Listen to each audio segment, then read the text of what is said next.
Bonjour, nous sommes le 23 août 2017 dans une série de vidéos consacrée à un dialogue œcuménique entre catholiques et protestants. Le but étant que chacun propose, on pourrait dire, sa conviction de foi. Et le thème d'aujourd'hui que nous allons aborder, c'est les sources, ou plutôt les canaux par lesquels nous parviennent la révélation. Pour nous catholiques, il y en a trois, et pour les protestants, il y en a un seul. Et donc, je me présente, je m'appelle Arnaud Dumouche, théologien catholique, et le pasteur le pasteur, parce que Samuel. dans pasteur, on sous-entend, bien que ce soit une expression biblique, hein, en Éphésiens 4:11, on parle des pasteurs, docteurs, mais bon, on sous-entend qu'il y a derrière le protestantisme, où on a comme seule source d'autorité la parole de Dieu. Ce n'est pas que, évidemment, donc, je me présente, mais en même temps, je dis ceci, ce n'est pas qu'il n'y ait pas une possibilité pour les pasteurs, anciens, épiscopes, conducteurs, etc., de sonder, de trancher, d'indiquer la direction à suivre. C'est précisément le rôle d'un enseignement de direction qui doit faire ce rôle. Mais ce qui est question ici, c'est la question de la source d'autorité. Qui est-ce qui est parole de Dieu, en quelque sorte? Est-ce que c'est seulement la parole écrite? Les protestants disent la parole écrite, c'est quoi? C'est le Nouveau Testament. C'est quoi?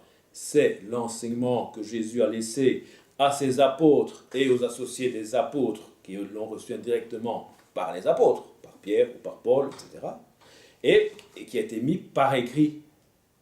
Pour nous, ça c'est parole de Dieu.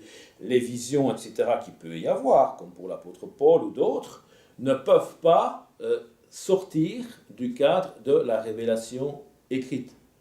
Ils ne peuvent pas être en contradiction avec l'enseignement que Jésus a laissé. Que ce soit pour le salut, Jésus Sauveur, mais aussi Jésus Seigneur. Donc tout ce qui est la conduite morale, voulue par Dieu. Donc ce qui est prêché dans le Nouveau Testament est parole de Dieu. Parce que, non pas qu'on se dissocie de l'enseignement des apôtres, mais parce que c'est l'enseignement que Jésus a laissé à ses apôtres. Et en ce sens, nous sommes apostoliques, et qui a été mis par écrit, y compris par les collaborateurs, comme Marc, par exemple, qui est collaborateur de Paul, ou comme Luc, qui est aussi collaborateur de Paul, et pourtant qui écrit un des évangiles. Alors moi, je voudrais essayer de montrer que c'est impossible de fonctionner comme ça. Impossible. Impossible. Alors voilà, d'abord, comment ça s'est passé? On constate que jamais dans l'Écriture, il y a marqué que l'Écriture seule est le canal de la révélation. Je dirais même que la religion fondée par Jésus n'est pas une religion du livre. Il n'écrit rien, rien du tout.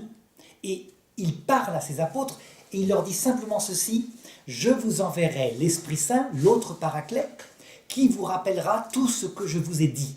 Ça veut dire que après la mort et la résurrection de Jésus, dans le cœur des apôtres, va se faire une alliance entre l'Esprit de Jésus, qui est Dieu, et l'amour des apôtres. Ils vont réfléchir par eux-mêmes, réciproquement, dans une alliance, toujours pareil, une collaboration, et avec leurs mots propres à eux, chacun selon une grâce particulière.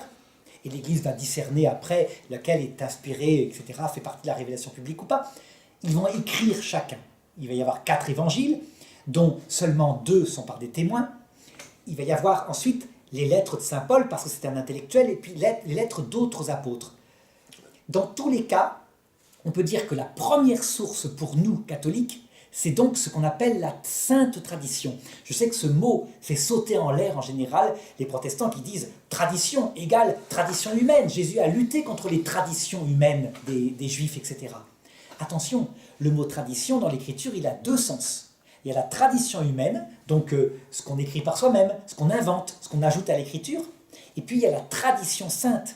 C'est l'union entre l'Esprit Saint et l'esprit de l'homme qui vit avec l'Esprit Saint et qui est ensuite inspiré par lui, mais par écrit. Donc on peut dire que pour nous, catholiques, le premier canal de la révélation, c'est une source vivante. Nous prétendons, nous catholiques et orthodoxes, que nous ne sommes pas une religion du livre, mais d'abord de la tradition vivante, parce que notre premier lien, ce sont des personnes vivantes. Voilà. Que penses-tu de ce rôle de la tradition? Là, je te laisse peut-être en parler.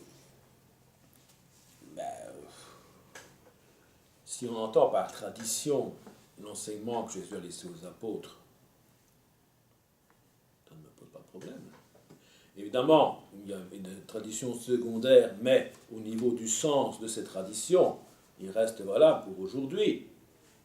Ouais, c'est vrai qu'en Corinthiens 11, bon, couvrir sa tête d'un chignon ou mettre un voile pour une dame, etc., l'important, c'est justement qu'elle exprime sa soumission respectueuse à l'égard d'un Dieu qu'il aime, il prend soin d'elle, et voilà, se soumettre à Dieu et se soumettre à son mari qu'il aime, comme Christ a aimé l'Église, voilà, on peut l'exprimer avec un chignon, ou avec un voile, ou bien sans voile. Mais ça, je veux dire, au niveau du sens, c'est la même chose. Il ne faut pas qu'il y ait d'équivoque dans un contexte particulier culturel entre ceux qui se disent chrétiens et ceux qui le sont vraiment. Si là, bon, là c'était sans doute pour distinguer les femmes prostituées réellement converties de celles qui ne l'étaient pas. Et il fallait qu'il y ait de l'ordre, il fallait qu'il y ait du désordre dans la prophétie, dans le parler en langue, tout ça. Il fallait un respect des rôles tout en étant à égalité enfant de Dieu. Bon, mais une tradition, l'apôtre Paul dit, mais comme c'est de coutume dans toutes les églises de Dieu. Mais pourquoi? Parce que ce rôle a été défini par Jésus lui-même, déjà dans la Genèse. La femme est un appui, et l'homme doit jouer un rôle de tête. C'est lui qui doit nommer les animaux, qui doit nommer, qui doit sonder, trancher, dire finalement, allons dans la direction que Dieu a indiquée. Dieu a réellement dit. C'est un rôle qui lui est donné, bien que tous les deux sont créés en l'image de Dieu.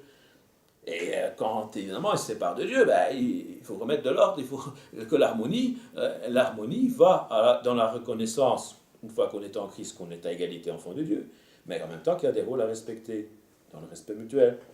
C'est donc cette tradition ne pose pas de Donc problème. la tradition en soi, si elle est véritablement parole du Christ, la parole du Christ, c'est elle qui sauve. Même si on envoie en Romains 10 des messagers de la bonne nouvelle, comment entendront-ils s'ils n'ont pas de messagers humains qui leur prêchent quoi? La parole du Christ. La foi vient de ce qu'on entend, et ce qu'on entend vient de la parole du Christ. Donc c'est qu'ils l'ont entendu. Quelque part, quelqu'un a entendu la parole du Christ, et qui peut, il y a tel enseignement qui peut conduire au salut, et donc qui a été transmis, et qu'il faut, comment est-ce qu'on peut savoir qu'il a été transmis par Jésus-Christ? Simplement parce que quelqu'un a dit à quelqu'un d'autre que c'est lui qui l'a dit? Non. Nous avons un texte écrit qui est là pour ça. Cette tradition, qu'il y a des choses qui ont été transmises par Jésus-Christ. Jésus-Christ a transmis le fond du problème. Le fond. Qu'est-ce que le salut? Comment obtenir le salut? Et puis, comme l'Église, pour lui, c'est pas une servante. L'Église, les apôtres, c'est des amis, c'est des collaborateurs. Il a vraiment donné à ses apôtres, mais aussi aux successeurs des apôtres, une véritable autonomie pour prendre des décisions, un peu comme l'épouse prendrait des décisions à la maison pour décorer l'intérieur de la maison. Je m'explique. Ça veut dire qu'il y a les traditions de Jésus, comme dit saint Paul. Par exemple, moi, il m'a été transmis par Jésus qu'il fallait prendre le pain et le bénir et le rompre, etc., etc. C'est la messe. Ça, pas question de changer. Mais saint Paul, à un moment donné, il va carrément changer la liturgie qu'avait inventée Jésus. Il prend l'initiative par rapport à la messe. Jésus, lui, il fait une messe autour d'un repas. Et donc les apôtres sont réunis en 12, et d'abord on commence par manger, puis ensuite il consacre l'Eucharistie. Et il se rend compte que c'est le bazar quand l'église est trop nombreuse. Mais qu'est-ce que fait saint Paul? Il change. Maintenant, ça ne sera plus autour d'un repas, ça sera autrement. On aura un peu de liturgie juive, on chantera des chants alternés, et puis après, pour distinguer bien le pain béni, le pain qu'on a mangé, les agapes, et l'Eucharistie, ça sera séparé. Eh bien, cette tradition s'est répandue dans l'Église, et toutes les églises, sans exception, qui sont fondées par les apôtres, ont pratiqué ça. Il n'y en a plus aucune qui fait la scène autour d'un repas, où on commence par manger, etc., comme ça se passe chez les Juifs. Ça, c'est une tradition des apôtres. Ce n'est pas inventé par Jésus, de même que le diaconat n'est pas de Jésus. Ce n'est pas Jésus qui a institué les diacres. Jésus a institué 12 et 72 disciples. Voilà ce qu'il a fait. Et les apôtres ont institué les épiscopes, donc les anciens, il a les prêtres, les presbytres, etc., les diacres. Donc ils ont fait quelque chose. Donc il y a une vraie initiative. Maintenant, pour bien montrer, c'est qu'à un moment donné, ils décident de mettre ça par écrit. Et donc, il faut savoir, ce deuxième canal, qu'est-ce qu'il est pour nous catholiques? Eh bien, pour nous catholiques, il est un canal secondaire par rapport à la tradition vivante. Pourquoi? Parce que c'est très simple. C'est un bouquin, c'est un livre. C'est pratique, ça met les choses au clair, il y a quand même des repères. Mais c'est un livre qui n'est plus en lien avec ceux qui l'ont écrit.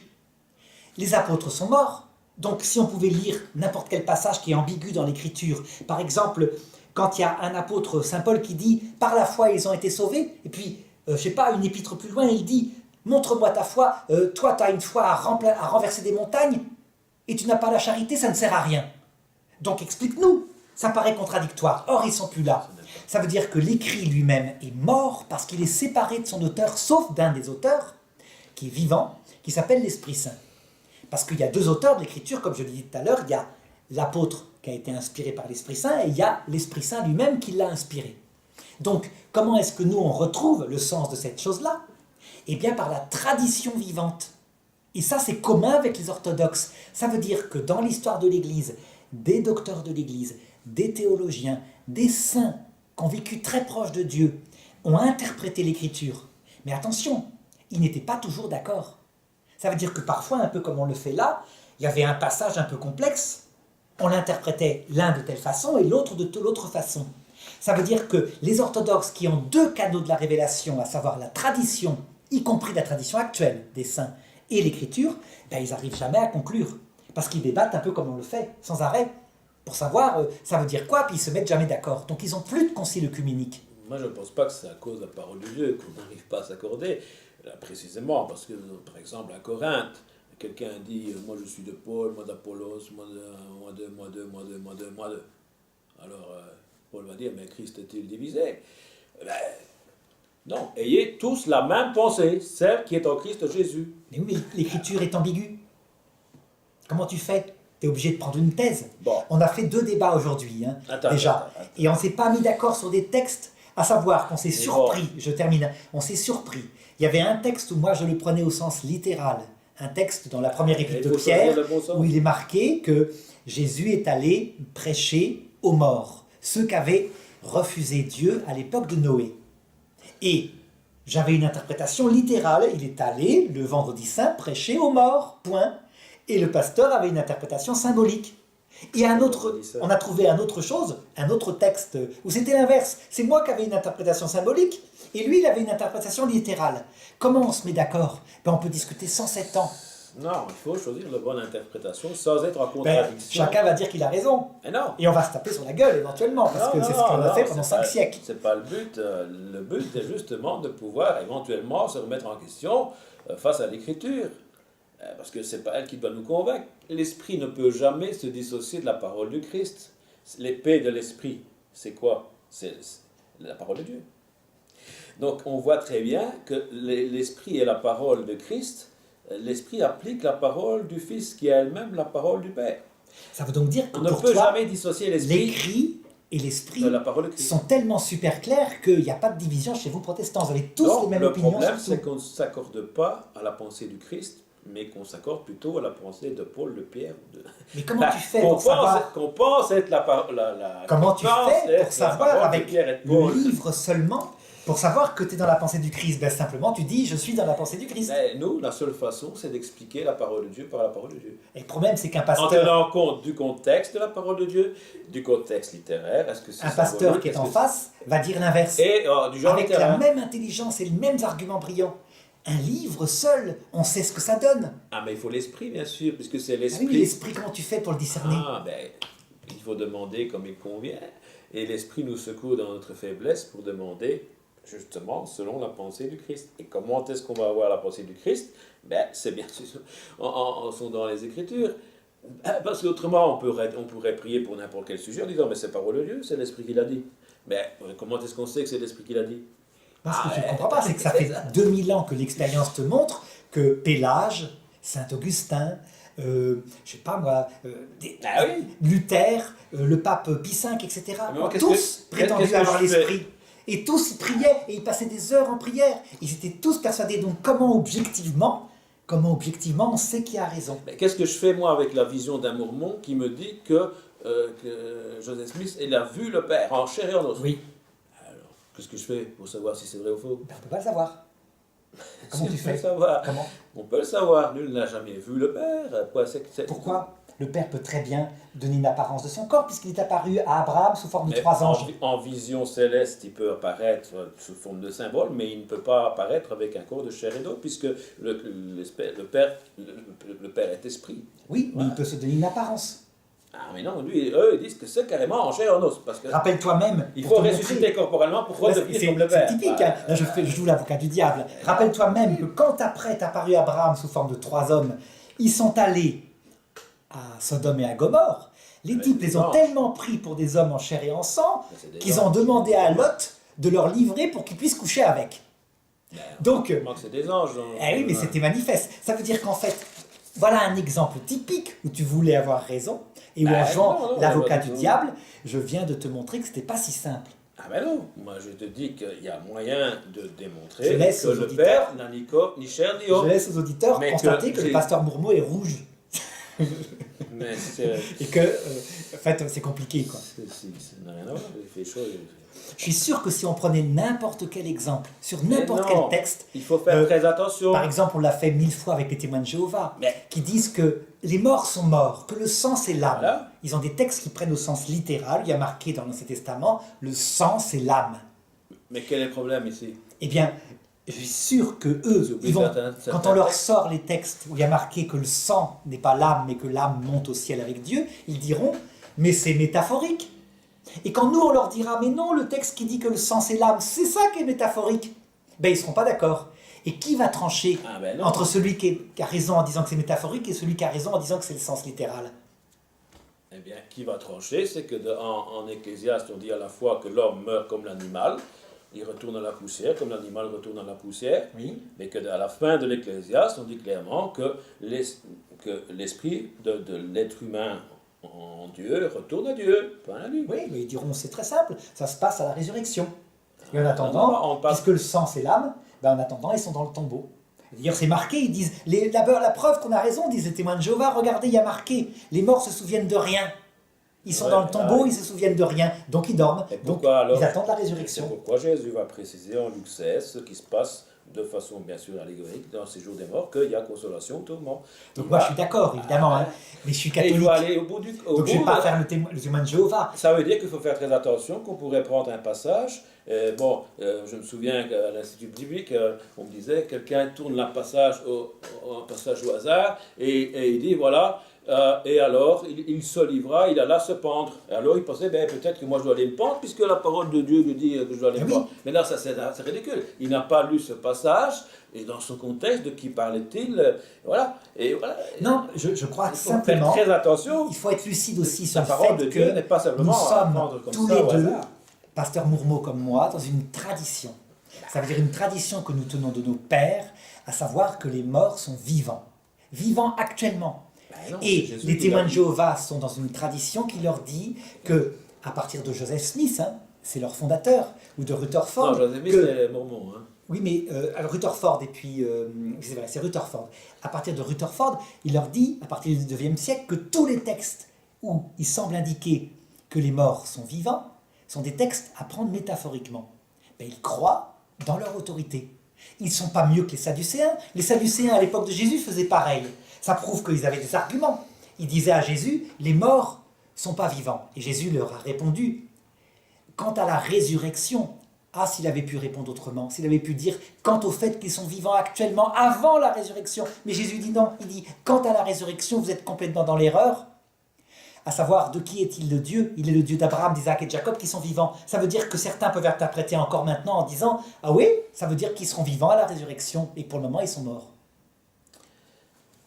Mais pourquoi Paul dit-il mettre l'exemple des Béréens en disant qu'ils sont les Écritures pour voir si ce qu'on leur a dit est exact ou non? Pour voir quelle est la pensée de Dieu, quelle est la pensée de Christ, etc. En tout cas, clairement, pour nous catholiques et pour les orthodoxes, La l'écriture, résurrection, on tu l'a, c'est un canal essentiel, mais ça ne Oui, mais- suffit pas. oui, Et mais- surtout, les catholiques et les orthodoxes disent unanimement que ceux qui disent que seule l'écriture, cela, ce n'est pas dans l'écriture. Mais malheureusement, ceux qui ne disent pas seul l'Écriture, bon, soit ils disent voilà, c'est une vision qu'on a reçue ou c'est une prophétie et elle est confirmée par l'Écriture, ou soit ils ajoutent Et elle n'est pas du tout confirmée par l'Écriture, mais ils disent, mais il y a deux sources. Et c'est deux paroles de Dieu. C'est ce que font les Mormons. Et c'est ce que font les catholiques. Par exemple, l'Assomption de C'est ce Marie. que font les témoins de Jéhovah. L'Assomption de Marie n'est pas dans l'Écriture. Par contre, pour bien montrer la complication, la maternité de Marie sur nous, elle est dans l'Écriture, dans le testament de Jésus à la croix. Et que font les protestants? Ils prennent ça au sens métaphorique. Ils disent, Jésus s'est occupé de sa vieille maman, en la confiant à un adolescent de 15 ans, parce que les frères de Jésus, fils de Marie, s'en occupaient pas. Tandis que les catholiques disent, non, il a confié sa mère à un adolescent de 15 ans parce que c'était le disciple qu'il préférait, qui comprenait les choses de l'intérieur. Qui a raison? Toutes les églises apostoliques ont toujours dit que c'était ce sens-là valable, qu'elle était la mère spirituelle confiée par Jésus. Mais là, justement, c'est intéressant de voir qu'est-ce que c'est qu'une église apostolique. Les églises fondées par les apôtres, donc qui ont 2000 ans. Donc, 2000 ans. Ça veut dire, qui s'accordent à quel enseignement? Église catholique fondée par Saint-Pierre et Saint-Paul, Église orthodoxe fondée par Saint-Pierre, Saint-Paul, Saint-André, Saint-Jacques, Église syro-malabar fondée par Saint-Thomas, Église copte fondée, etc., etc. On peut les citer, on a la succession apostolique. Qui sont ces personnes?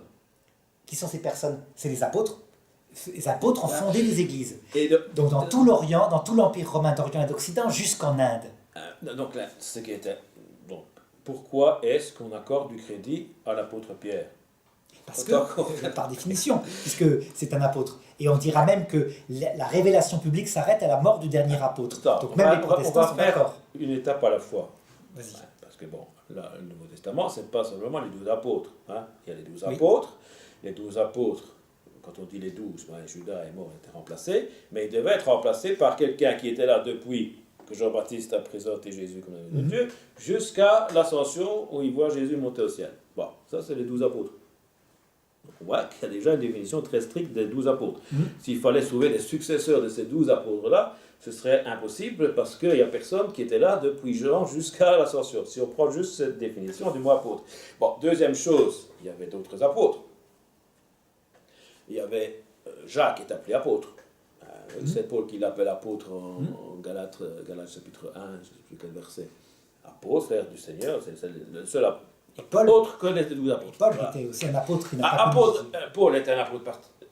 Mais bon, Jacques est un apôtre particulier. Pourquoi? Parce qu'il a été témoin de la résurrection de Jésus. Mais il a reçu pendant 40 jours l'enseignement que Jésus leur a donné. Il ne faut jamais oublier que Jésus a enseigné pendant les 40 jours de sa résurrection visible ici. Mais regarde, je veux bien où tu viens ton argumentation. Non, c'est que le problème, c'est que tu oublies la suite. C'est-à-dire que Saint Paul, quand il donne les références, comment faites-vous pour choisir les anciens, donc les successeurs? Justement, on va le voir. À un moment donné, c'est plus le tirage au sort avec ceux qui ont connu Jésus. C'est choisis quelqu'un qui est bon père, quelqu'un qui n'est pas ivrogne, quelqu'un qui gère sa famille, parce que sinon, comment pourrait-il gérer l'Église? Ça veut dire qu'en fait... Mais pas seulement. Il prend... T'as enseigné. Il prend l'initiative, lui, Paul, avec les autres apôtres, il prend l'initiative de fonder une nouvelle tradition apostolique, pas la même que celle de Pierre au début des Actes des Apôtres. Eh bien, à la suite de la mort des 12 apôtres, puis de la génération suivante, etc., Saint Polycarpe, puis Saint Irénée, qui ont été ordonnés par Saint Jean, Saint Polycarpe, devenu évêque de Lyon, ont continué la même chose. Ça veut dire que quand il y avait une décision à prendre au niveau pastoral, tout en gardant la tradition qui avait été donnée par les apôtres, soit par écrit, soit de vive voix, comme dit Saint Paul en 2 Thessaloniciens chapitre 2, verset 15, ce qui font de la tradition orale, eh bien, ils l'ont gardé, mais ils l'ont en même temps modifié. Je vais donner un exemple de modification, qui n'est pas écriture. Quand Saint Paul dit « Ne comprenez-vous pas qu'il faut que les femmes portent un voile ?» etc., etc. D'ailleurs, je vais vous dire, ce n'est pas la coutume de nos églises. Donc il sous-entend que c'est une coutume. Il a à un moment donné une phrase où il dit même « La nature elle-même ne vous enseigne-t-elle pas qu'une femme qui n'a pas les cheveux longs, c'est une honte ?» Eh bien, l'Église, après la mort de Saint Paul, après la mort des apôtres, va considérer que cette parole de Saint Paul est une tradition humaine, mise dans l'Écriture, mais où... Dans le contexte présent, qui avait son sens. Mais où qui avait son sens, qui était lié à des mœurs par rapport... pas seulement aux mœurs. Par rapport... Attends, je termine. Aussi lié à la Genèse. Par rapport aux mœurs du judaïsme hellénisant, mais qui était totalement différent, par exemple, chez les Francs, chez les Germains, où là... que les hommes portent les cheveux longs, c'était absolu, au point que si un homme était tondu, c'était la honte, il pouvait même se suicider. Ben, les Naziréens avaient des cheveux longs. Ça veut dire quoi? Que l'Église qui est devenue universelle a dit, ben on distingue ce qui vient du Christ, parole de Dieu, ce qui vient des apôtres comme tradition avec un grand T, ce qui vient des apôtres comme tradition avec un petit t. Et comment est-ce qu'ils l'ont fait, ces gens-là, les successeurs? Eh bien, les protestants vont dire que c'est des décisions d'hommes. Ben non, ces hommes ont décidé parce qu'ils estimaient que l'Esprit Saint continuait. Si l'Esprit Saint ne continuait pas, tout ça c'est du vent. Donc c'est ce qu'on appelle la tradition vivante. Bon. Tu vas plus loin que le début de raisonnement que j'ai fait. Bon, si je dois rebondir, si je prends en Corinthiens 11, évidemment, la question d'avoir un chignon, couvrir sa tête, littéralement, on ne dit pas que c'est un voile. Bon, ça pourrait être un voile dans le contexte oriental. Moi, je pense que c'est plutôt se couvrir la tête d'un chignon pour distinguer des femmes prostituées qui, à l'époque, avaient des tresses dans les cheveux. Peu importe, hein, pas au but. Peu importe. Ici, le sens du message n'est pas tellement attaché sur la forme, même si la forme ici a un sens dans le contexte. C'était important qu'il n'y ait pas de confusion pour les chrétiens. Voilà, entre une femme prostituée réellement convertie et une qui ne l'était pas, qui voulait foutre le désordre dans l'église. Bon, mais le message de fond reste le même. Ce n'est pas l'homme qui a été tiré, ce n'est pas la femme. Ah, pardon. Oui, je vois. Oui, tu veux... Donc, en 1 Corinthiens 11, verset 8, en effet, l'homme n'a pas été tiré de la femme, mais la femme a été tirée de l'homme. Et c'est ce qui justifie, en quelque sorte, son rôle. Puisqu'Adam a été créé à partir de la poussière du sol, évidemment, on peut voir ça de façon symbolique, peu importe. Mais la femme a été tirée de l'homme, puisque c'est à partir de la côte d'Adam que Ève est venue. Et il fallait une aide qui lui soit semblable, et à la fois semblable, mais différente, un appui. Et le rôle de la femme était un appui pour l'homme, c'est-à-dire de toujours demander à l'homme de se concentrer, de se centrer sur Dieu avant de prendre une décision, de trancher. Mais l'homme, il devait dire à la femme, au bout du compte, je tiens compte de ce que tu penses, de ton avis, mais au bout du compte, allons dans la direction que Dieu a réellement dit. Donc, il fait cette référence-là. Si l'homme est soumis à sa tête qui est Christ, alors la femme doit être soumise à son mari dans la mesure où sa tête c'est Christ et que l'homme aime sa femme comme Christ a aimé l'Église dans d'autres textes. Dans ce sens-là, il y a à la fois une égalité parce qu'ils sont tous les deux, ils ont tous les deux une même fonction, ils peuvent prier et prophétiser, mais il y a un rôle, notamment, il y aura des prophètes qui vont juger par exemple la prophétie, qui vont évaluer et trancher. Alors, je vais donner l'interprétation catholique de ça pour en revenir au sujet. Le but, c'est d'en revenir. C'est pas tellement ça qui compte. C'est pour dire qu'il y a un message de fond qui reste parole de Dieu, malgré qu'il y a des coutumes culturelles qui peuvent varier longtemps. Tant qu'une autorité venant de Dieu ne vient pas confirmer que ce qu'a dit le pasteur Mourmeau est vrai, eh bien, moi, je peux donner une opinion différente. Par exemple, l'opinion de la tradition des églises apostoliques, qui consiste à dire que, effectivement, dans le sacrement de l'Eucharistie, dans la prédication à la messe, les femmes ne doivent pas le faire. Parce que c'est le Christ homme qui est symbolisé, et les femmes vont symboliser l'Église qui reçoit l'initiative du Christ. Mais l'Église catholique et toutes les églises fondées par les apôtres vont dire que ça se résume à ce rôle-là, que les femmes peuvent être docteurs. On a des femmes docteurs de l'Église, avec le premier des docteurs, qui est Marie-Madeleine, qui est l'évangélisatrice des évangélisateurs, ou la Vierge Marie, qui est source de l'Évangile selon saint Jean. Donc, manifestement, on a une interprétation. Quant à savoir, entre lui et moi, qui a raison, ben on est coincé. On aurait deux traditions qui, je suis sûr, ont trouvé leur part de vibration chez nos auditeurs. Eh bien, les orthodoxes, ils en sont là. Nos frères orthodoxes, qui se sont séparés de l'Église catholique, ou plutôt, ils disent, eux, que l'Église catholique s'est séparée d'eux, parce qu'ils sont à la base, hein, c'est eux qui ont fondé l'Église, c'est l'Église d'Orient, en 1054, disent qu'il y a deux canaux seulement qui sont la tradition, premier canal, et l'écriture qui est son fruit. Et nous, catholiques, nous disons qu'il y a un troisième canal de la révélation qui est indispensable, parce que sinon on ne peut pas trancher, et que Jésus l'a prévu, et que c'est dans l'écriture, dans un texte précis que je vais lire maintenant, qui s'appelle un canal charismatique. Ça veut dire en fait un canal qui vient de Jésus seul par sa puissance divine. Donc, c'est à un moment donné quand Jésus dit à Pierre, qui est là, Simon, celui qu'il a appelé Pierre, dans Luc 22, 31, « Simon, Simon, voici que Satan vous a réclamé pour vous secouer comme on secoue du froment. Mais moi, j'ai prié pour toi afin que ta foi ne défaille pas. Donc toi, quand tu seras revenu, sous-entendu de ta trahison, affermis tes frères dans la foi. » Alors, Pierre se tourna vers Jésus et lui dit « Seigneur, je suis prêt à aller avec toi en prison et même à la mort. » Alors Jésus lui répondit « Je te le dis, Pierre, le coq ne chantera pas aujourd'hui que tu ne m'aies par 3 fois renié. » Eh bien, on a là, pour nous catholiques, parce que les orthodoxes ne sont plus d'accord avec ça, même si au début ils étaient d'accord, on a là pour nous le 3e canal. Ça veut dire qu'en fait, Pierre, qui est un pauvre pêcheur de Galilée, qui n'a aucun talent, qui est plein de zèle et qui va renier 3 fois, qui a fait des bêtises après sans arrêt, donc qu'on ne prétende pas que Pierre est un saint. Si, il est un saint dans le sens qu'il a reconnu ses péchés, et il est canonisé. Mais ce n'est pas parfait. Eh bien, on a, dans une mission particulière, unique, qui n'est pas le fait de garder la foi, puisqu'il n'a pas cru à un moment donné, qui est le fait de confirmer le contenu de la doctrine de la foi à ses frères. On a un charisme qui est promis par la seule Pierre, c'est Jésus. Mais il le nomme Pierre, il lui change son nom à lui qui va trahir pour dire ce charisme-là je te le donne. Et donc nous catholiques on pense que dans certaines circonstances particulières, quand Pierre, le premier, mais aussi ses successeurs, Lin, Clay, Clément, Sixte, Corneille, Cyprien, on a la liste jusqu'à le pape François actuel, quand dans certaines circonstances ils veulent définir une vérité pour trancher dans les débats que nous sommes en train de faire, alors il y a un charisme qui fait qu'il ne peut pas défaillir. C'est tout. C'est pas plus compliqué que ça. Et alors qu'est-ce que fait chez nous quand il a tranché? Eh bien le débat s'arrête. Par exemple, à un moment donné, on réfléchissait chez les catholiques pour savoir si les morts avaient dès maintenant la vision béatifique quand ils étaient purifiés. Il y avait un pape qui avait dit en privé, moi je pense que non, c'est le pape Jean XXII.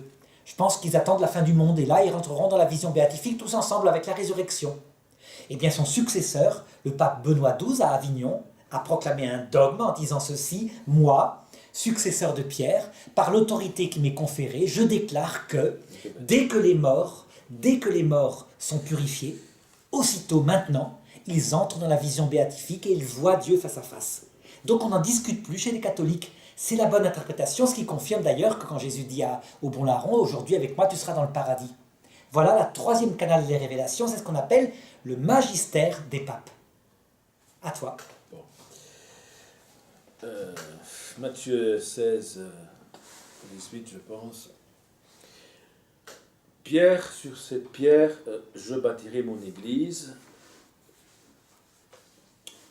Il y a eu plusieurs interprétations qui ont été posées. Est-ce que c'est Pierre? Est-ce que c'est la confession de Pierre? Est-ce que c'est Jésus-Christ, le rocher sur lequel repose l'enseignement? Je te dis tout de suite, pour moi, c'est les 3. Voilà, à toi.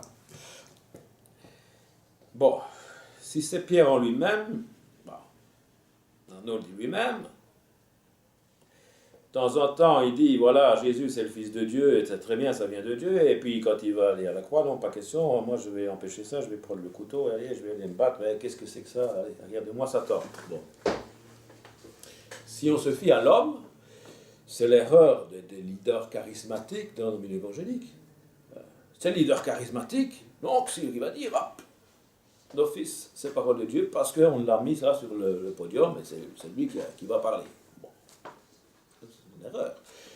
On ne peut pas mettre sa foi en un humain, aussi exemplaire soit-il, d'autant plus que 1 Jean 1, 7, 9 et 10 nous dit que même ceux qui sont en Christ, eh bien, s'ils disent qu'ils n'ont pas de péché, eh bien, non seulement ils font Dieu menteur, mais en fait, ils n'ont pas la vérité en eux. Bon. On ne peut pas mettre sa foi en un chrétien, ou on ne peut pas mettre sa foi non plus dans la confession de foi de quelqu'un. C'est vrai que Pierre a confessé que Jésus était le Christ. Mais qu'est-ce qu'il y a derrière ce Christ, ce Messie, ce Fils de Dieu?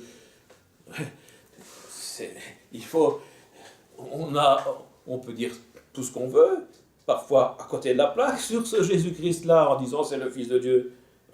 Oui, est-ce que c'est un archange? Est-ce qu'il a été créé? Est-ce qu'il n'a pas de commencement? Est-ce qu'il est venu sauver? Ou est-ce que c'est par son intermédiaire ça, on tombe dans l'hérésie des témoins de Jéhovah. Et pourtant, on utilise les mêmes expressions. Alors, dire que c'est la confession de Pierre, ça me semble un peu... Moi, je pense, évidemment, que Pierre se repose sur quoi? Il se repose sur l'enseignement que Jésus lui a laissé. Et il n'est pas le seul, d'ailleurs. Il n'est pas le seul. Qu'est-ce qu'il a de Pierre de particulier par rapport, par exemple, à moi et Arnaud? C'est que Pierre, il a été enseigné par Jésus lui-même avant sa mort. Sa foi était bien vacillante, elle a dû se construire au fur et à mesure.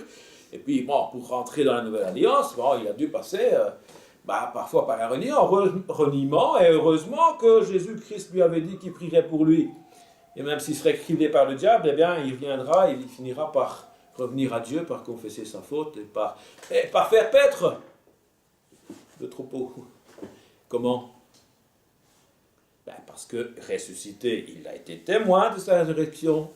Et témoin de sa résurrection, pendant 40 jours, eh bien, que Jésus va l'enseigner sur tout ce qui est à enseigner en matière de foi, en matière de mœurs. Eh oui, mais déjà de son vivant, il avait enseigné en matière de mœurs. Pas seulement que la foi qui saisit le salut, il y a aussi une vie digne de l'évangile qu'on a reçu. Tout ça, Pierre, mais pas seulement Pierre. Seulement Pierre. Il y a un autre apôtre qui a écrit aussi, c'est Matthieu. Il y a Jean. Pierre n'a pas écrit d'évangile, mais il a écrit des épîtres. Et il est présent dans le livre des Actes. Paul le cite. Mais bon, les écrits qui ont été mis, ce qui a été mis par écrit, n'a de poids que si les auteurs, bien sûr inspirés par le Saint-Esprit, qui va rappeler, comme le dit Jean XVI, tout ce que Jésus a dit avant sa mort, après sa mort, dans la période où il est ressuscité, et même une fois glorifié, oui, parce qu'il a aussi parlé en vision céleste à l'apôtre Paul. Et c'est les paroles du Christ que Paul va rapporter. Même pour l'eschatologie, c'est une parole du Christ qu'il a reçue qui va... C'est parce qu'il a reçu. Bon. Mais évidemment, il y a des choses nouvelles qui apparaissent. Ah oui, il y a des choses nouvelles qui apparaissent. Mais ce n'est pas nouveau que Jésus avait déjà dit en Luc 10 que l'ouvrier mérite son salaire et que tu n'en mesureras pas le bœuf qui foule le grain. Tout ça, c'est des choses qui ont été dites par Jésus pour que les gens qui se donnent à temps plein à l'enseignement de l'Évangile, à la formation à l'Évangile, à l'enseignement qui tranche en matière de... Eh bien, ils puissent être soutenus. Et ils allaient de maison en maison, ils restaient là-bas, ils étaient nourris, etc. On leur donnait à manger, ils se baladaient avec un bâton. Mais ça va être repris par Paul en Corinthiens 9. Et on voit que...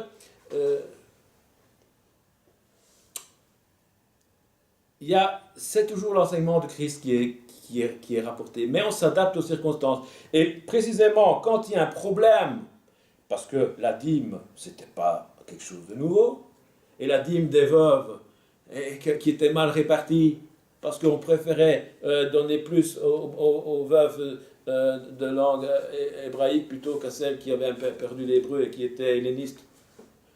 Et pourtant, elles étaient toutes les deux en Christ. Mais pourquoi est-ce qu'on n'était pas équitable?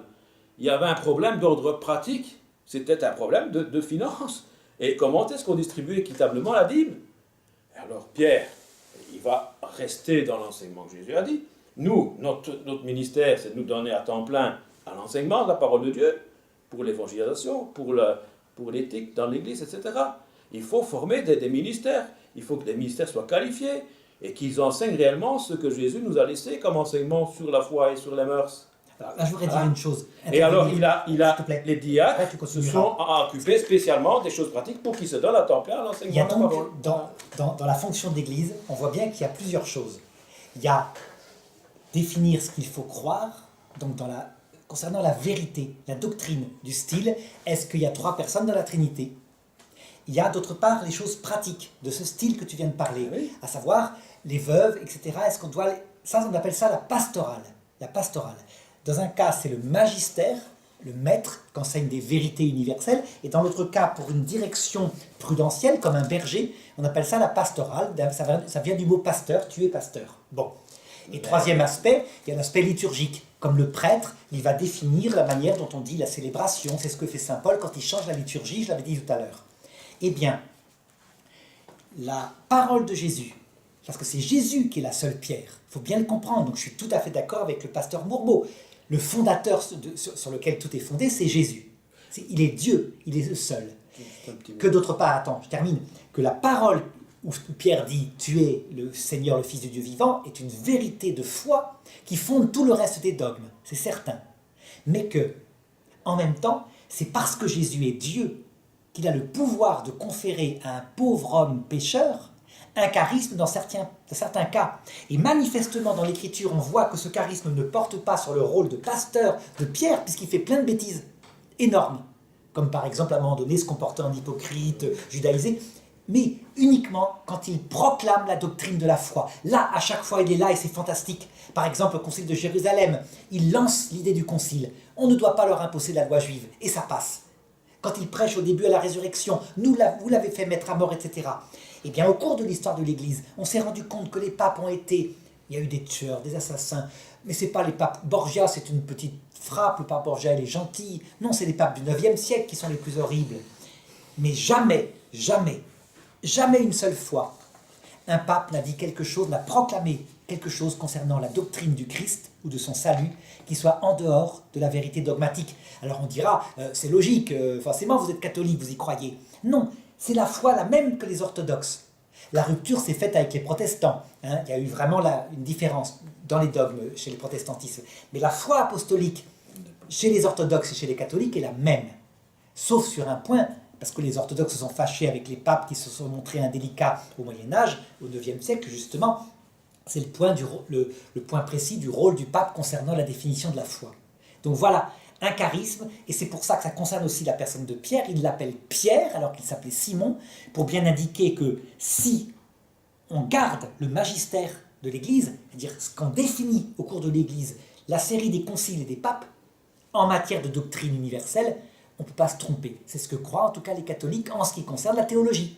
Donc c'est un rôle théologique, uniquement, point. Faites ce que je dis, faites pas ce que je fais. Pas forcément, il y a des papes qui sont on a des saints papes depuis quelque temps, formidable. Ça fait un siècle et demi, mais ça n'a pas tout le temps été le cas.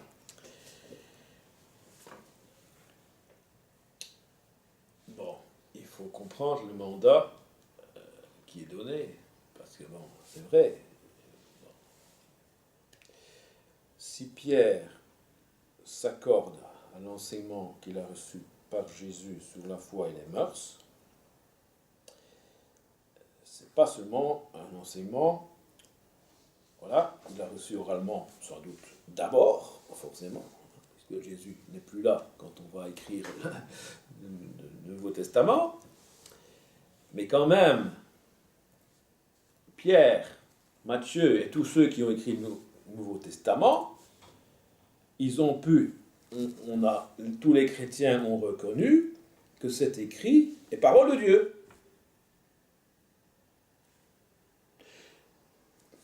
Pourquoi ils ont reconnu que ces écrits du Nouveau Testament est parole de Dieu pour le salut, mais aussi pour la discipline d'Église?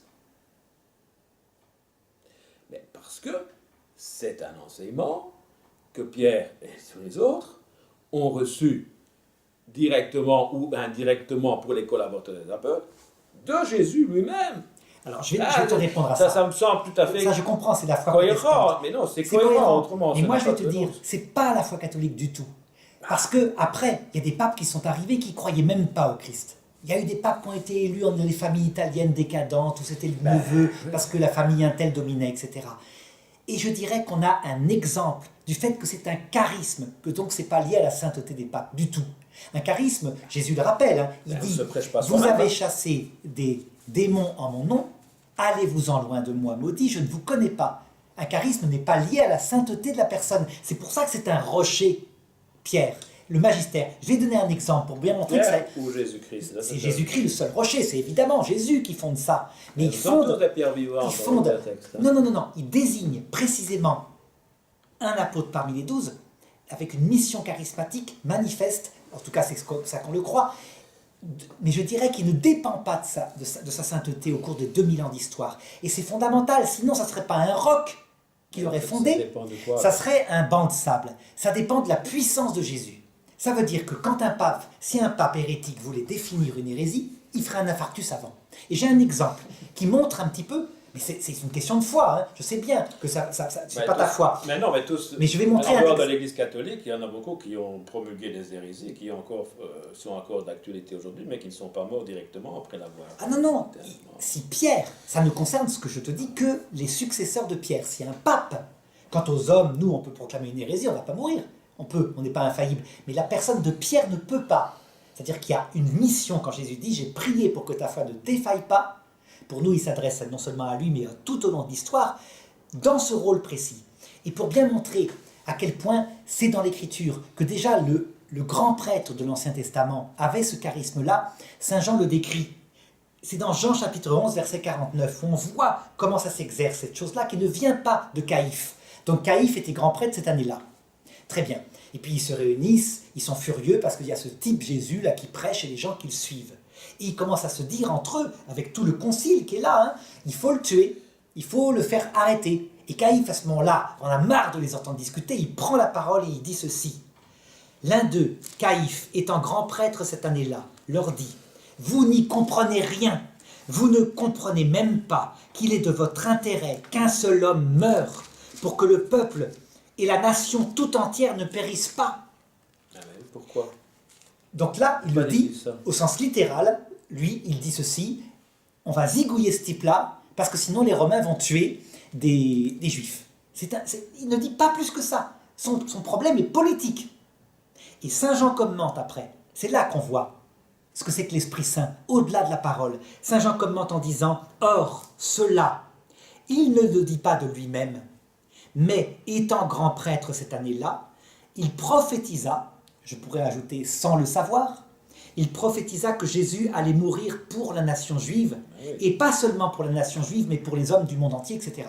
C'est ça le charisme d'infaillibilité. Ça veut dire que si un pape proclamait, en voulant définir une vérité de la foi chrétienne, une grosse bêtise avec des mots, etc., ben il s'embrouillerait dans les mots pour dire autre chose que ce qu'il a voulu dire. Ça vient de Jésus. Le pape n'a pas besoin, je dirais à la rigueur, on mettrait sur le trône du pape un âne parlant, Dieu pourrait le rendre infaillible quand il proclame la vérité de la foi. Il faut bien comprendre, donc on n'est pas papolâtre comme catholique, on a juste besoin de ce ministère-là parce que ça fait des semaines qu'on discute avec le pasteur Mourmeau et qu'on ne peut pas trancher, parce que l'écriture est ambiguë, et la tradition aussi chez les orthodoxes. Donc il faut bien quelqu'un, mandaté par Jésus, qui a un charisme.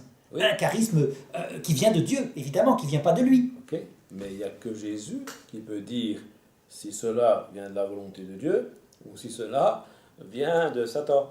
Évidemment, c'est pour ça que c'est dans l'écriture. C'est-à-dire si les papes qui ont défini le charisme de l'infaillibilité au XIXe siècle n'avaient pas eu l'écriture pour le confirmer, mais aussi la tradition de tous les 1000 premières années de l'Église, où les orthodoxes eux-mêmes sans arrêt l'enseignent, qu'il y a quelques pères orthodoxes qui disent non, il est une prééminence parmi d'autres, etc.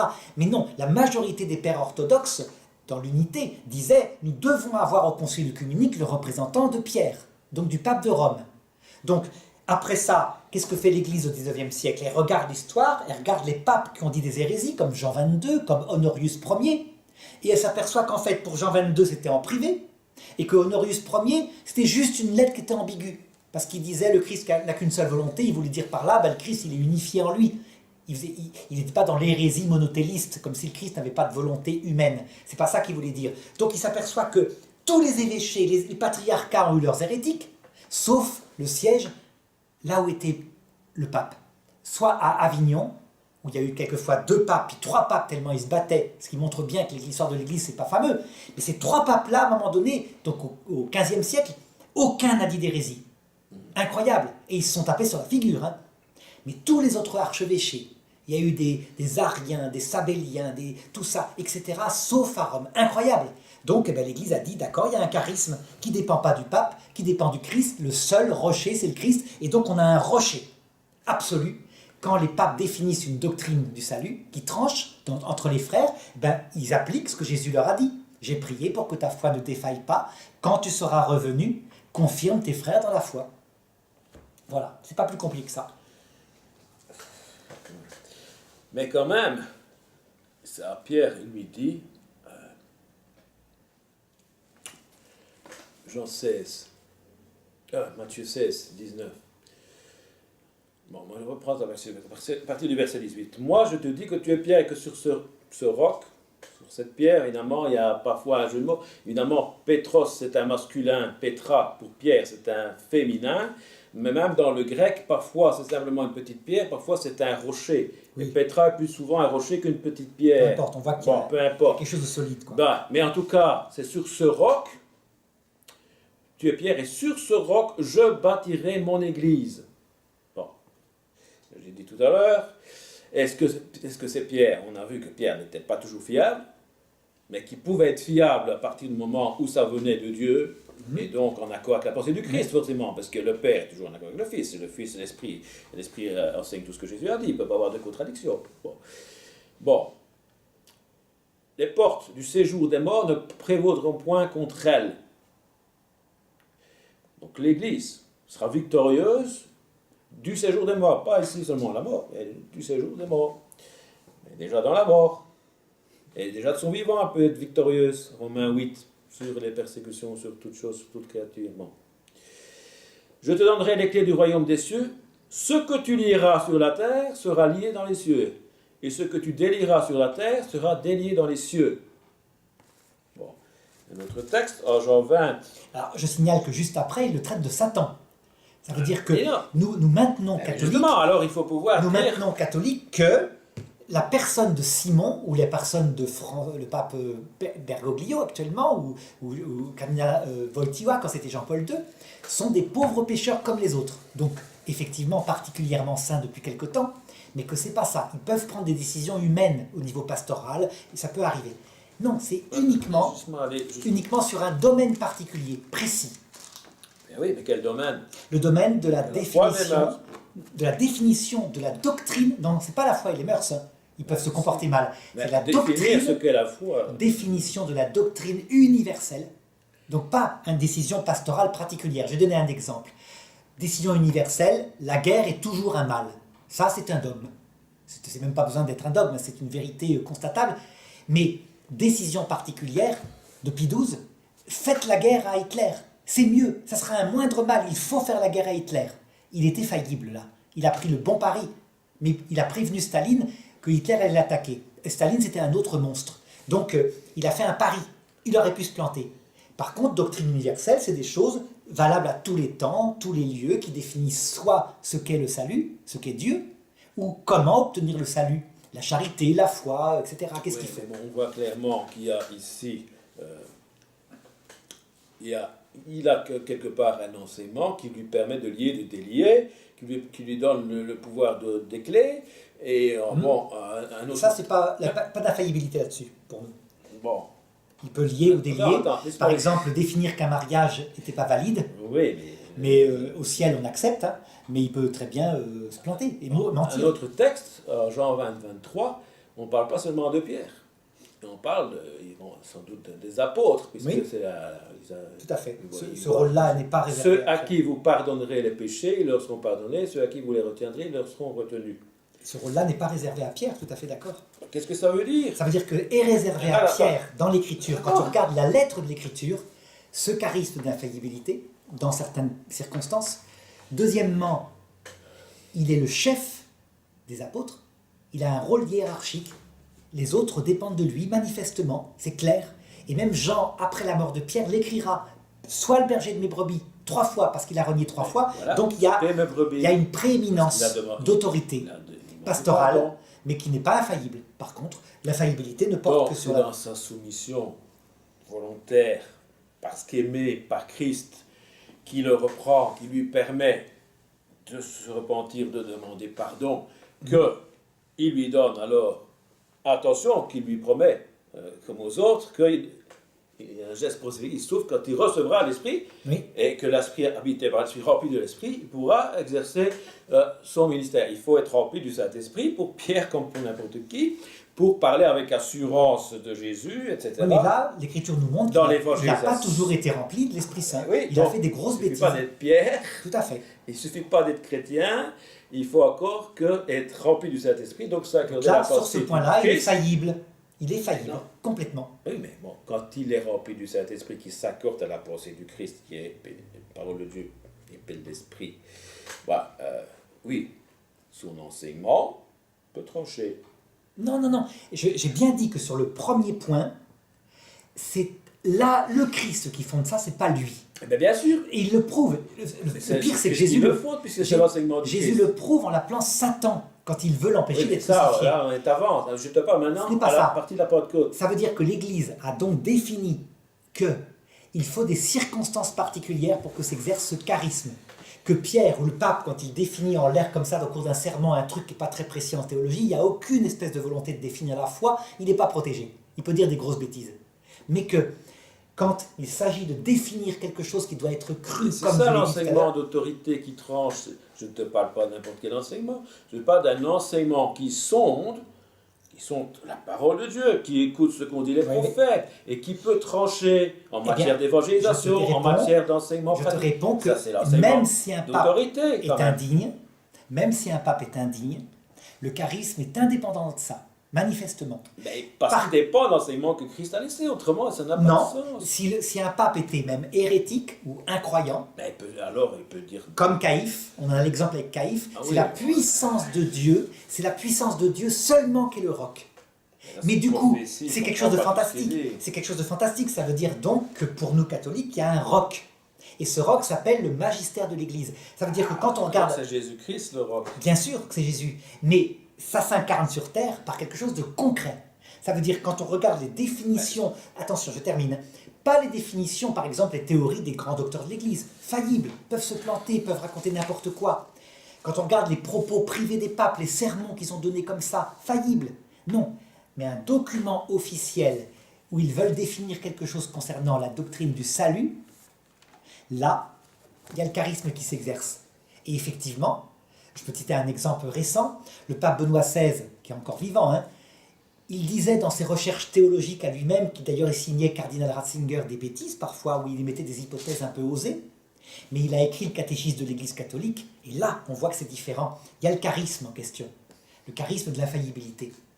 Donc tu vois, c'est seulement Pierre qui est le rocher, mais ça s'incarne, c'est pas des choses en l'air, hein. Il y a une infaillibilité concrète dans des documents particuliers. Il y a un enseignement qui a du poids et un enseignement qui n'en a pas. Voilà. Un enseignement qui a du poids. Bon, est-ce que Jésus n'a pas enseigné sur le pardon? Et est-ce qu'il n'a pas dit à partir de quand est-ce qu'on pardonne? Et à partir de quand il n'est pas possible de pardonner? Oui, oui. Ben si. Tout à fait, il l'a dit, bien sûr. Ben, bien sûr, il l'a dit. Et donc quand les papes donnent une doctrine universelle sur le Alors, pardon, ils engagent l'infaillibilité en disant que dans certains cas, il ne faut pas donner l'absolution. Alors, ben, Par contre, quand ils la pratiquent personnellement, ils peuvent faire des grosses bêtises. Tu comprends? C'est une doctrine universelle. attends. Bon, parce qu'on dit à ceux qui vous pardonnez, ils seront pardonnés. Bon. Comment est-ce qu'on peut dire je te pardonne? Comment est-ce qu'on peut dire là, je ne peux pas te pardonner? Je peux avoir en vue de te pardonner, mais là, je ne peux pas. Parce que Jésus, il est clair. Voilà. Si ton frère a péché, reprends-le. Et s'il se repent, pardonne-lui. Oui, mais comment tu peux savoir qu'il ne se repent pas seulement en parole? Le pape n'est pas infaillible là-dessus. Jamais. Un type peut te dire je me repens, mais en fait il te fait un Parce gros qu'on mensonge. enseigne des choses sur le pardon qui ne sont pas justes.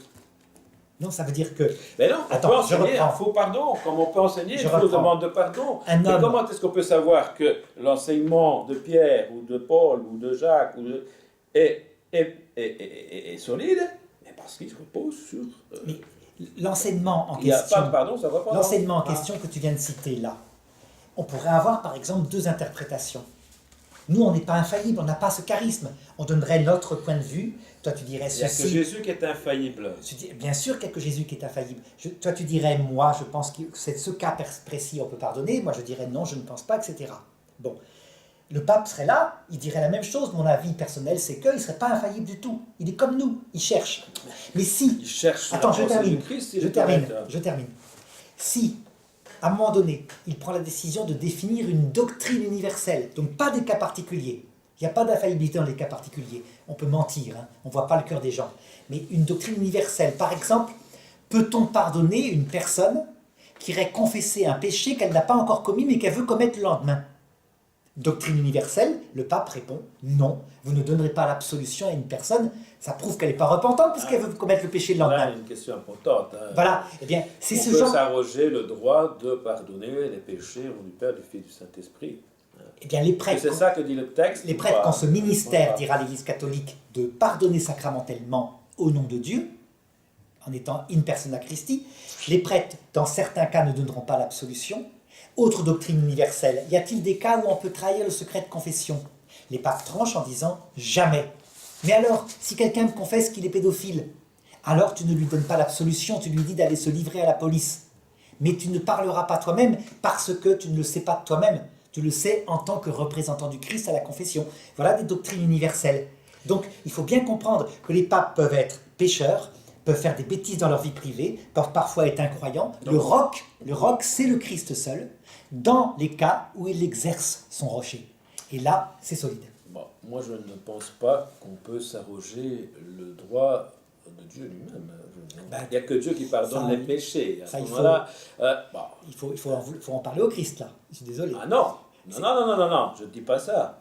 Je fais une différence entre pardonner le péché à un frère qui m'a offensé et Non, qui mais se je te repent, parle. et je te parle du pardon que Dieu seul peut accorder. Quand Jésus dit au paralytique, qu'est-ce qui est plus facile de dire je te pardonne les péchés ou bien de te dire lève-toi et marche? Il pardonne les péchés et il dit lève-toi et marche. Et la réponse qui est donnée, c'est il n'y a que Dieu qui pardonne les péchés. Et Jésus ne les reprend pas parce que c'est vrai, il n'y a que Dieu qui pardonne les péchés qui séparent de Tu vois bien Dieu. que le Christ, clairement, donne aux apôtres le pouvoir de pardonner les péchés en son nom. Mais qu'est-ce que ça veut dire? Alors, ne dit pas en son nom. C'est-à-dire que, à travers l'enseignement qui est donné par les apôtres, évidemment que l'enseignement qui va être donné sur la façon dont on reprend quelqu'un et la condition pour laquelle on va pardonner et le fait de pardonner, c'est l'enseignement du Christ. Évidemment que si on se heurte à la parole du Christ et qu'on la refuse, on ne peut pas être pardonné, puisque la parole du Christ est le propre juge à ce moment-là. C'est une interprétation. J'en ai une autre que je t'ai Tu donnée. ne peux pas Comment autrement trancher? te Ça veut dire qu'en fait, toi, te substituer à Dieu pour faire ce que Dieu seul peut soyons faire. clairs. Soyons clairs. C'est pas Parlons possible. non pas sur ce sujet-là, mais soyons Non, clairs. c'est très important, À parce chaque que là, fois c'est- qu'on a un sujet quelconque dans l'Écriture, on est confronté toujours au même problème. Je donne, là, en l'occurrence ici, à la parole du Christ qui dit à ses apôtres, je vous donne le pouvoir de pardonner les péchés, un sens littéral. Ce n'est pas eux, comme hommes, qui pardonnent, mais c'est in persona Christi, dans la personne du Christ. Et toi, tu dis... Celui à qui vous Attends, pardonnez les péchés je seront termine. pardonnés. Je termine. Toi, tu dis, seul le Christ peut, et donc cette parole a un sens métaphorique. Tu as le droit. Non, Seulement, attends, c'est pas tellement le problème, le contenu direct de notre débat. Il y a deux possibilités Seulement, d'interprétation. qui va trancher là-dedans? Qui va trancher? Moi, j'en suis pas capable. Toi, t'en es pas capable. Et donc, on voit bien que l'écriture est ambiguë. L'écriture ne suffit pas. Que ce charisme, pour confirmer les frères dans la foi, était indispensable. Eh bien, l'Église catholique pense l'avoir gardé, l'avoir conservé intact, sans faire de papolâtrie. Hein. Alors, on honore le rôle du pape. Au rôle de lier et délier quand même. Mais moi j'ai entendu parfois des enseignements en disant que l'Église peut jeter en enfer quelqu'un, mais non, c'est pas Mais ça. non, l'Église n'a pas le pouvoir de jeter. Ah, Qu'est-ce que ben je t'ai donc. dit? Mais non, l'Église, Alors. ça veut dire que les prêtres peuvent se planter, ils peuvent mal comprendre l'enseignement. Et tu ne verras jamais dans un dogme un pape dire telle personne est en enfer. Bon, il y a des canonisations de saints, mais il n'y a jamais d'anticanonisation de damnés. Donc ce que je veux dire, c'est que si on dit celui à qui vous pardonnez, apôtre, les péchés, leurs péchés seront pardonnés, il y a deux possibilités d'interprétation. Soit, en effet, ils ne font que véhiculer l'enseignement de Jésus par rapport au... Non. Je parle pour le salut. Pour le salut, comment est-ce qu'on peut accepter ou pas le salut? Ben, c'est en prêchant Christ. Et c'est en prêchant Christ, etc., en appelant la repentance, que la personne fait le choix, en prêchant Christ et non en se prêchant elle-même, d'accepter ou de refuser. Donc, pour ce qui est du pardon qui permet d'avoir accès auprès du Père, ce n'est pas en se prêchant soi-même que les apôtres vont pouvoir amener, non, c'est en apportant l'enseignement de Christ sur le salut. Deuxième chose, lorsqu'il y a un problème de discipline d'Église, comment est-ce que les apôtres vont avoir un rôle d'autorité en disant, ben voilà, te pardonner, te pas pardonner. Eh bien, précisément, il n'y a qu'une seule possibilité. C'est en rapportant l'enseignement de Jésus. Ou bien c'est quand eux-mêmes sont offensés et qu'ils vont appliquer l'enseignement de Jésus et qu'ils vont pardonner en ayant beaucoup d'amour pour celui qui les a offensés, les reprenant afin qu'ils se repentent et pour pouvoir leur pardonner. C'est aucun de ces rôles-là. Mais s'il n'y a pas d'autre possibilité. Il y a la possibilité qu'un homme mandaté par Dieu, choisi pour être apôtre, puisse dire à une personne, au nom du Christ, je te pardonne tous tes péchés au nom du Père et du Fils et du Saint-Esprit. Et c'est comme ça que c'est interprété par l'Église et par toutes les Églises apostoliques, sans exception. Ça veut dire qu'en fait, comment trancher? Tu as tranché d'une autre façon. Tu peux pardonner à ton frère. Je te dis, attends, peu importe, discutons pas du sujet, c'est pas le problème. Restons sur le sujet en question, le sujet de l'autorité du pape. À un moment donné, des chrétiens faisaient comme nous, ils débattaient. Certains devaient tenir ton avis en disant « mais on n'a aucun pouvoir pour pardonner autrement qu'à quelqu'un qui nous a offensés, nous ». Et l'Église a tranché en disant « non, le Christ a donné à ses apôtres le pouvoir de pardonner les péchés ». Mais qui sont ces apôtres? Puisque ces apôtres, les 12, ne sont plus là. Les apôtres comme Jacques, qui ont vu ressusciter, ils sont plus là. L'Église a tranché aussi les sur cette apôtres question. comme Paul, qui l'ont vu en vision céleste. Bon, l'Église a tranché aussi. Alors, qui sont les autres apôtres? Il y a Silas et Barnabas, c'est eux seuls qui on appelle apôtres. Ceux à qui ont sans doute été témoins de la résurrection. de l'Église, toutes les Églises apostoliques, ceux à qui on aura imposé les mains avec l'intention d'en faire des presbytres, des épiscopes. Des épiscopes. Ça veut dire que Saint Paul le dit, il donne des conditions que l'Église d'ailleurs va changer dans l'Église latine un peu plus tard, que l'Église orthodoxe aussi va changer, c'est-à-dire que les épiscopes ne peuvent plus être mariés. Dans l'Église latine, les prêtres non plus ne peuvent pas être mariés, alors qu'au départ, ils pouvaient être mariés. Donc, il y a des décisions qui ont été prises, mais l'imposition des mains, de génération en génération, donc à partir des 12, non, c'est pas parce que c'est pas raconté que c'est pas fait. Hein. Non, en acte 13, Paul et Barnabas, on va leur imposer les mains. Ah ben très bien, voilà, donc c'est des successeurs des apôtres. Voilà. Mais il était déjà apôtre. Paul. C'est des successeurs des apôtres. C'est-à-dire qu'à un moment donné, l'imposition des mains a été définie. Barnabas était sans doute parmi les 500 qui ont voulu le ressusciter. C'était des premiers chrétiens, comme Silas, le chrétien de Jérusalem. L'imposition des mains transfère une mission particulière. La possibilité de t'imposer les mains à un successeur après soi. On n'impose pas les mains seulement à un apôtre. On impose les mains aux anciens. Absolument. Mais sauf qu'il n'y a pas la même parole. On peut imposer... Mais là, qu'est-ce qui impose les mains, justement? Attends. Mais là, on part sur des débats différents. C'est pas... Je vais te donner... l'idée qu'il y a une succession apostolique parce qu'on impose les mains. Je vais te donner encore une fois l'autorité de l'Église qu'a interprété. L'imposition des mains ne suffit pas. L'imposition des mains est un symbole du don de l'Esprit Saint. Je termine. Elle peut être donnée dans le cas de la confirmation de la foi. Par exemple, ces gens qui étaient baptisés par Jean-Baptiste et à qui ils ont imposé les mains pour les baptiser au nom de Jésus. Elle peut être donnée, par exemple, imposer les mains aux malades, ils seront guéris. C'est simplement un signe, un signe qui symbolise la venue de l'Esprit Saint. Mais, dans un cadre précis, avec une parole qui accompagne, qui signifie ce qu'on fait, toujours. L'imposition des mains doit être accompagnée de la parole qui signifie. On peut ordonner un épiscope, on peut imposer les mains sur un presbytre, on peut imposer les mains, sur un diacre. C'est là qu'est fondée par les apôtres la succession apostolique. Donc il y avait un ministère particulier, avec au l'approbation départ des apôtres pour les Et diacres, on peut dire que tous les apôtres, sans exception, qui continuent maintenant les évêques, aussi bien dans l'Église latine que dans l'Église orthodoxe, peuvent remonter à un des 12. Par succession apostolique, on a la liste. Ok, bon. Voilà, c'est ton interprétation. Mais qui est-ce qui impose les mains à Paul et Barnabas pour les envoyer dans leur mission, on va dire apostolique au sens particulier de Paul et de Barnabas? Eh bien, ce sont des docteurs, des enseignants de l'église d'Antioche. Oui, qui avaient dû se faire imposer les mains aussi. En tout cas, c'est toujours ce qu'a dit l'Église. Ça veut dire que quand il y a eu à un moment donné une rupture de l'imposition des mains, par exemple dans la fondation de l'Église orthodoxe, de l'Église anglicane, il y a un patriarche de Canterbury qui, à un moment donné, il n'a pas reçu l'imposition des mains par un évêque. C'est un laïc. Ouais, Alors- Timothée, c'est un apôtre? Mais c'est pas forcément marqué, mais Non, l'Église, il n'est pas marqué qu'il est apôtre. c'est pas marqué non plus qu'il Il ne est l'est pas. évangéliste. Ce n'est pas marqué non plus qu'il ne C'est l'est clairement pas. marqué. Ce qui est marqué à un moment donné, et ce qu'a gardé l'Église des apôtres, toutes les églises jusqu'en Inde, c'est que on impose les mains à quelqu'un qui est son successeur. Mais c'est les anciens Des- qui imposent les mains. Des anciens imposent la main à un homme On parle pas choisi. d'apôtres à ce moment-là, on parle d'anciens. Mais bien sûr, ce sont les successeurs des apôtres. Donc, c'est plus la même on les, chose. on les appelle à partir des actes des apôtres, on les appelle des épiscopes. Pour moi, il y a une différence entre les anciens et les apôtres. Parce que les anciens, précisément, n'ont pas écrit le Nouveau Testament. Mais peu importe, Ils puisqu'ils n'ont pas ils écrit ont la les même- paroles de Dieu. ils ont la même Mais fonction. ils doivent, leur fonction, c'est de transmettre l'enseignement que Jésus a laissé aux apôtres et Non, prophètes, qui est la Bible. ils doivent aussi prendre des décisions pastorales en fonction des circonstances. Bien sûr. Ils doivent En aussi fonction des circonstances, changer la mais liturgie sur en base fonction d'un des enseignement de circonstances. fond. Ils doivent, à un moment donné, et c'est le rôle de Pierre et de ses successeurs, confirmer la foi de leurs frères quand il y a un débat.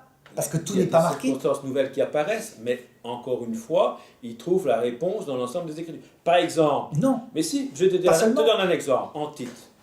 Il y avait des jeunes filles, normalement, dans les livres des Proverbes, déjà dans l'Ancien Testament, le père et la mère devaient enseigner d'un enseignement pratique qu'ils recevaient d'un enseignement solide des Lévites, des sacrificateurs, pour que leurs enfants, et puis, ils marchent dans la sagesse pratique en ayant accepté le Dieu sauveur. Ça, c'est le livre des Proverbes. S'il se passe que Tite rencontre des jeunes filles dont les parents sont sans doute pas chrétiens et ne peuvent pas assumer l'éducation chrétienne de leurs enfants. Il va charger donc des personnes d'un âge mûr, des femmes âgées, mais d'un âge mûr, qui pouvaient les enseigner à devenir de bonnes femmes et de bonnes Oui, mais filles. très bien. Donc il C'est pas ça le s'adapte aux problème. circonstances, Le problème, mais il reste dans la ligne Pour de l'enseignement de la définir, parole pour de Dieu. définir là où il y a l'infaillibilité, pour définir la doctrine, tout n'est pas dans l'écriture. Par exemple, un des problèmes récents comme les manipulations génétiques, tu vas jamais trouver quoi que ce soit dans l'écriture.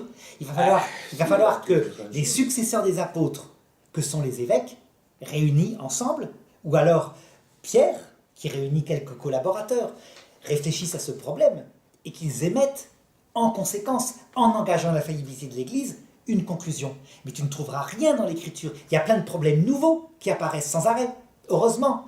Et donc c'est là qu'on voit que leur rôle n'est pas comme chez les musulmans, un rôle de serviteur, c'est un rôle d'épouse, de collaborateur. Mais par exemple, Pierre, Oui. il dit clairement qu'il est un ancien comme les autres, hein, et qu'il ne doit pas, son enseignement ne consiste pas à dominer sur les autres, etc., mais justement avec beaucoup d'amour à indiquer la direction à suivre.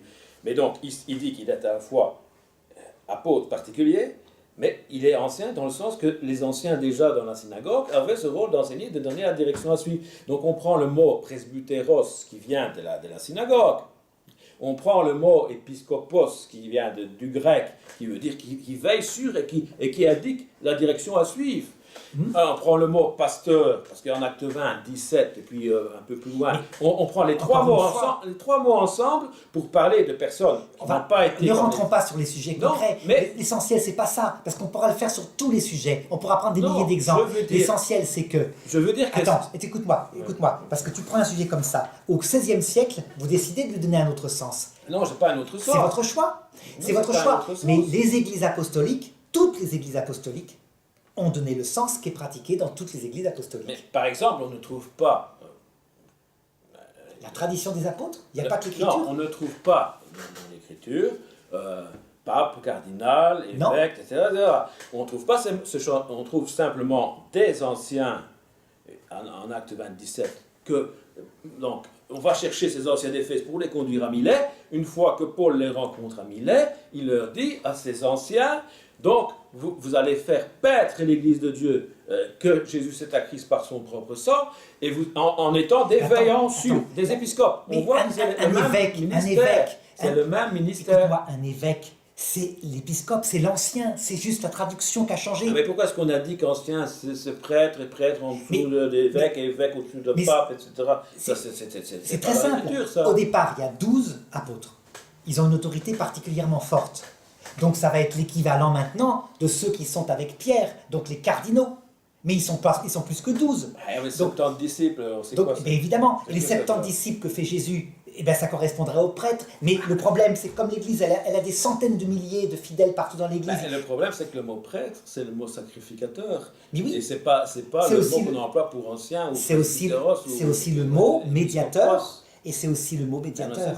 Ça veut dire que si les apôtres fondent un presbytérium à qui on impose les mains, ils le prennent de leur initiative puisque Jésus ne l'a pas fait. C'est dans les actes des apôtres. Et la position des mains est un acte d'approbation que, en fait, l'esprit Ça veut dire que les apôtres ont pris des initiatives. Confirme le ministère. Les apôtres ont donc pris des initiatives pour organiser l'Église. Ils en ont pris. Et après leurs successeurs, après leur mort, ont essayé de rester à la fois, je termine, dans la ligne, tout en prenant d'autres initiatives, par exemple en imposant, parce qu'il y avait de la décadence aux anciens d'être célibataires, donc aux évêques, puisque évêque veut dire ancien, veut dire épiscope. Pierre était marié, et puis bien sûr. Et il dit même que lui-même méritait son salut. Ça veut dire que... Parce que Jésus l'avait enseigné. Ça veut dire que les successeurs des apôtres ont fait comme les apôtres. Ils ont estimé qu'ils avaient la collaboration, ce que n'auraient jamais fait les musulmans, puisque les musulmans sont serviteurs. Donc ils prennent tout qui est marqué dans le Coran matériellement, et ils n'en sortent pas. Mais l'Église, elle est épouse. Donc elle prend des initiatives, et on le voit les apôtres faire, les autres n'ont fait que la même chose. Le célibat, c'est une lecture de l'apôtre Paul, 1 Corinthiens 7, qui n'est pas tout à fait correcte, puisqu'il encourage à ceux qui sont mariés de passer s'éloigner trop longtemps. Parce qu'on ne lit pas matériellement l'apôtre Paul. On prend des initiatives dans ce domaine-là qui est pastoral. Attends, laisse-moi finir. Dans ce domaine qui est pastoral, qui n'engage pas l'infaillibilité de l'Église, il n'y a pas de doctrine. Un domaine qui est prudentiel, l'Église a estimé à un moment donné qu'il ne fallait pas de carrière de prêtre, de père en fils. Bon, elle estime au Moyen-Âge, elle peut changer sa loi, c'est une décision pastorale. Il n'y a pas d'infaillibilité, c'est prudentiel. Maintenant, toi, tu vas dire, si tu étais musulman, ils n'ont pas le droit, Mohamed n'a pas dit ça. Les catholiques disent non, nous on peut prendre des initiatives, on est l'épouse du Seigneur, on prend des initiatives en fonction des problèmes qui se posent. Voilà. Et vous en prenez aussi, c'est normal. Oui, mais il faut voir quand est-ce le célibat a été promulgué. Quand il y avait une histoire de trois papes ou je ne sais pas quoi. Pas du tout. Saint Grégoire le Grand, c'est au 7e siècle, c'est bien avant. Par contre, c'est institué avant le grand schisme d'Occident qui est au 15e siècle. C'est institué au 11e siècle. Il y avait un problème de maîtrise et on a trouvé la solution avec le célibat, mais on voit bien aujourd'hui que ça c'est pas quelque chose qui fonctionne toujours. Bien sûr, la pastorale n'est pas infaillible. Bon. Ça veut dire que tu sais ce qui s'est passé? Quand ils ont pu se marier, donc avoir d'enfants, ben ils ont transmis la paroisse à qui? Aux neveux. C'est tout. Les gens sont rusés, on le sait très bien. Et donc l'Église, elle fait comme elle peut, elle tâtonne et il n'y a pas d'infaillibilité en pastorale. Actuellement, est-ce qu'il faudrait que les prêtres puissent se marier? Mais pourquoi il faudrait un enseignement où on s'accorde sur une discipline d'Église qui est selon la pensée du Christ. Impossible. Pourquoi? Parce que tu as des circonstances tout à fait différentes. Il a enseigné sur le mariage, il a enseigné sur... non, attention, ça c'est la doctrine. La doctrine, c'est autre chose. Là, je te parle de l'organisation. Par exemple... je parle de sur quoi on se repose pour pouvoir mettre quelqu'un devant la réalité de sa situation et de lui dire, mais là, tu es à côté... La pastorale du Christ, Saint Paul lui-même l'a changé. Et il a estimé que la Sainte Seine, ça ne marchait pas avec un repas. Bon, s'il l'a changé, moi je te dis, on peut très bien la reprendre. Oui, mais est-ce que c'est Jésus qui a instauré que c'était... Attends, d'abord, Jésus, il a dit, faites ceci en mémoire de moi. Il était dans le cadre d'un repas, sans doute la Pâque juive. Bon, après, c'était pas une fois par semaine qu'il faisait la Sainte Seine. D'abord, la Sainte Seine, je dis la Sainte Seine pour dire le repas. Il l'a fait qu'une fois. C'est quand même un repas, même si on mange du pain et on boit du vin. Bon, c'est quand même un repas. Mais de toutes les façons, c'était dans les maisons que ça se faisait au départ à Jérusalem. Oui. Et dans le temple, on ne faisait pas ça pour ne pas choquer pour doute les Juifs, etc. Après, ça s'est fait. L'Église se trouvait où? Pas certainement pas dans la synagogue. Dans la synagogue, Paul a été, il a gagné des âmes, mais il y a eu de l'opposition. Ils ont dû sortir de la synagogue dans une maison adjacente à la synagogue. Donc l'Église se trouvait où? Dans la maison de Titus Justus. Et l'Église, elle se retrouvait dans un lieu de culte qui était la maison d'un chrétien. Donc, tu vois, on s'adapte. Voilà. Ça n'a aucune importance de suivre ce que faisait matériellement Christ. Mais ça veut dire quoi? Ça veut dire que l'enseignement que Jésus a laissé, c'est de faire mémoire de son œuvre, accomplie une fois pour toutes, et de ne jamais l'oublier. Tu le fais une fois par an? Tu le fais une fois par an à Pâques? Ou tu le fais tous les jours?